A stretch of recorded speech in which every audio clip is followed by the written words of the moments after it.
And we just come off a summer of stalemate over the state budget. A recent poll found that more than half of those questioned disapprove of the job Rod Blagojevich is doing as governor. An editorial in the Chicago Tribune called him the governor who cannot govern. Critics say his inaccessibility, his poor skills at building relationships, and his lack of interest in details have made him an ineffective leader. Tonight, political editor Mike Flannery exposes Blagojevich. He rejoins us live from the state capitol in Springfield. Mike? Well, Rob, I've never done a story quite like this one before in 3 decades of covering state government here in Illinois. Of course, I've also never encountered a governor before whose personal management style has become such a central issue in terms of getting things done. Now, we would like you to be the judge, but rest assured that there are many, many people down here in the state capitol and in political circles all across Illinois who've been discussing and debating this issue for a long time. The fact is that includes some who work for a governor who was re-elected just barely 1 year ago. I, Rod R. Blagojevich. During the campaign, Rod Blagojevich never mentioned that right after Election Day, he would propose the largest tax increase and the largest expansion of government in state history. That political surprise made it easy last spring for the Illinois House to reject his tax proposal unanimously. There are none voting yes, 107 voting no, and 7 voting present, and the resolution fails. Blagojevich blames many of his problems on the wily and stubborn House Speaker Mike Madigan. The governor's staff says he has a good relationship with Senate President Emil Jones and has worked closely with the 2 top Republican leaders. According to his own records, in the last 4 months, Blagojevich made an average of 1 public appearance every 5 days. By our count, he only took questions from reporters, though, 2 or 3 times a month. The governor does make unannounced appearances like this one, but his office would not reveal how often. By comparison, Mayor Daley typically faces reporters 3 or 4 times a week. Senator Dick Durbin almost every day. The governor's staff told us he's often in the state capitol. Others call that laughable. Those sources say the governor is not often seen in Springfield and that he's often absent from his Thompson Center office. So when he's not there, where is he working? Mostly here at his house on Chicago's northwest side. Insiders tell us the governor often gets up before dawn making conference calls from a small office inside, and that he sometimes uses a political campaign office just a few blocks from here.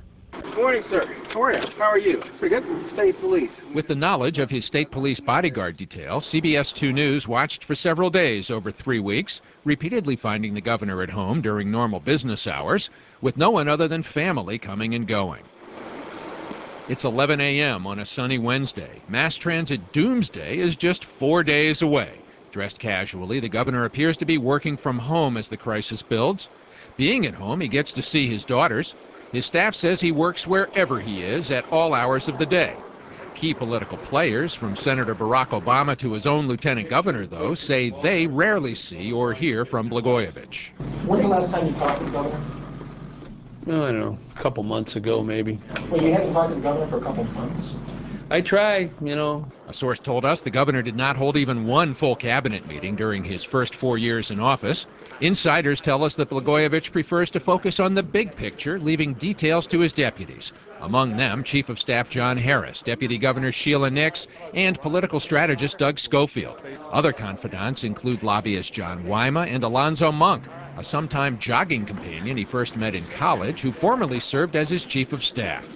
Critics claim that not being hands-on has sometimes tripped up the governor, poisoning relations with some lawmakers. My understanding with him that he will spend money in the Springfield area, my district, the Sangamon, Logan, or Menard area, only to have him change his mind and spend it someplace else. In 2003, State Senator Larry Bomke got a promise in writing from the governor's chief of staff. He crossed party lines to vote for a bill backed by Blagojevich.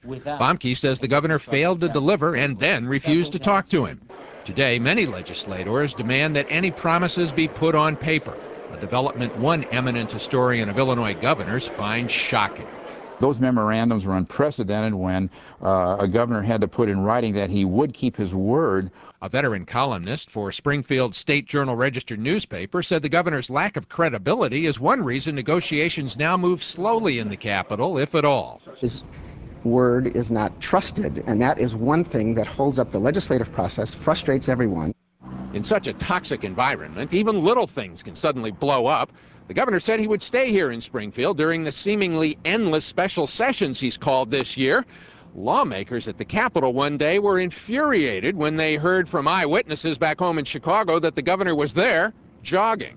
Sooner or later, that sort of thing catches up with you, and it has caught up with Governor Blagojevich this year when, we've had gridlock, and he has been stonewalled in his major legislative requests. Despite his problems with the General Assembly and his current low ratings in public opinion surveys, sources say he wants to run again in 2010. They say he could win a third term by raising even more than the $27 million he spent last time and by campaigning on his taxpayer-subsidized health care proposals. He's sidestepping the General Assembly to expand the program on his own to 147,000 more Illinoisans and will worry about how to pay for it later. But I'm going to continue to do what I think is right, and that's one of the good things about being governor. The governor declined our invitation to do an interview about this story, but a staff member did send this statement, quote, "No amount of sleazy journalism can distort the fact that Governor Blagojevich works hard for the people of Illinois, whether he is at the governor's mansion in Springfield or Hayes House in DuQuoin, in meetings at the Thompson Center or the State House, working from his home office, or juggling his responsibilities as governor with those of being a father. The governor is in contact with his staff and other leaders around the clock, dealing with the issues that impact people from all over Illinois. He can and does conduct business from wherever he is." Where the governor actually happened to be this evening while that big debate was taking place on the floor of the Illinois House was at the Blackhawks hockey game back in Chicago. He was there with some friends, and we got to see the governor enjoying that game. Of course, at the very moment that he was there watching that hockey game, this right behind us in the state capitol, on the floor of the Illinois House, was that bill that he said was going to advance the cause of the transit funding and end the transit funding crisis. House Speaker Mike Madigan